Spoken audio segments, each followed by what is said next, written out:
Digital marketing. Are we making the most of technology in promoting businesses? Well, joining me to discuss is founder of Zwerski Consulting Group, Dan Zwerski. Welcome, Dan. Thank you. It's a pleasure to be here today. So how is the landscape of digital marketing evolving? Well, what's happening today and what will continue to happen in the future is that it's going to go from a platform of much more a stationary or desktop environment to a much more mobile environment. And what that means is when you're looking at content from a marketing perspective, it's much more likely that today you're going to be seeing that content on a smartphone or a tablet.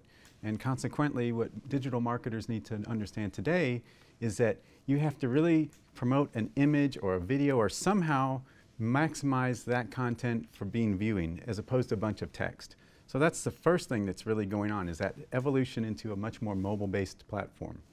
Second thing that's really happening right now is that you're looking at a way where there's so many platforms out there. There's Twitter, there's Facebook, there's LinkedIn, there's Instagram, there's Pinterest, all these different platforms for digital marketing.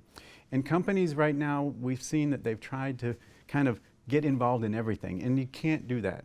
What they need to do, and what we see the trend to be, is that people are going to say, okay, I cannot be effective in all platforms, so I need to evaluate where my customers are, what my audience is, how are they engaging with me, and then focus on that specific area. So you may not be on LinkedIn, Facebook, Twitter. You may have to pick one or two that's most effective. So I think if from an evolution standpoint, there are many other things, but those are the two trends that we see right now today. So how can small businesses then use social networking to assist their sales? The biggest way that the small business can use social media and networking to assist their sales is, ironically, don't sell. And what I mean by that is you don't want to take your audience and sell to them. What the idea of social networking and social media is to provide a platform for engagement, to create content, to create the engagement and the relationships that will bring the bonds together, so that then the sell or the purchase is a byproduct of that relationship, not as the main focus and the main goal. So there are a lot of different things that the social networking can do. We don't have time to go into all of them, but if I have to say one thing about it, make sure that you are engaging and you're creating content and you are bringing the relationship into the picture, not trying to sell your client. So is there an area then that businesses tend to overlook when it comes to digital marketing? And is there a way to combat this? Yes, actually, ironically, one of the key areas that businesses are not focusing enough on these days is one of the oldest social media and networking platforms, email. And the reason that I say that is that today there's so much emphasis on social media that a lot of companies are forgetting that email is one of the largest groups of people that you can reach, because almost everybody has an email address. So you have a greater reach with email. And it's still today, even today, it's much more effective than social media.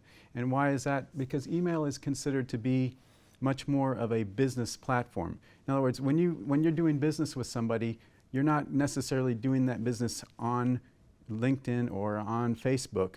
You're actually going to complete your transaction and so forth on email.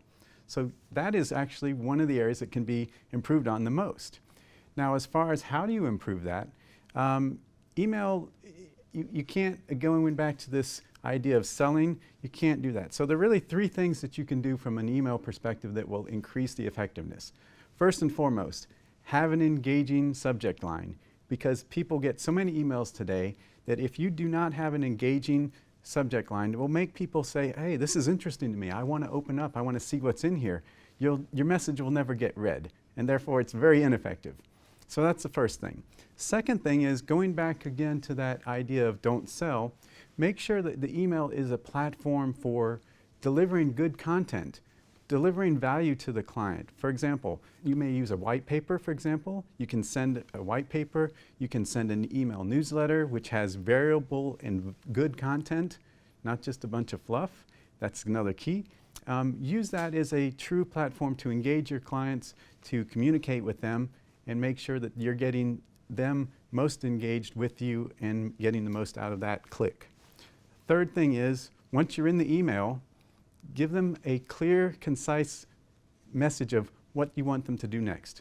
We call it call to action. So when you're in the email and you get to the end, what do you want them to do? Do you want them to go to your website? Do you want them to call your company? Do you want them to buy? Do you want to get more information? What do you want those people to do? So if businesses will take the email, make sure that the subject line is great, that they're providing value to the client, and then you give them a clear, concise call to action, it'll be much more effective. Now there are other things that you can do as well, but those are top 3 things, and I think if every digital marketer and every email marketer goes out and does that, they'll be much more effective. Thank you so much for your insight today, Dan. It's been a pleasure speaking with you. Well, it's been great to be here. Thank you for having me. That's all from Dan and myself for now. Thanks for tuning in, and remember to keep clicking back to Dukascopy TV. Bye for now.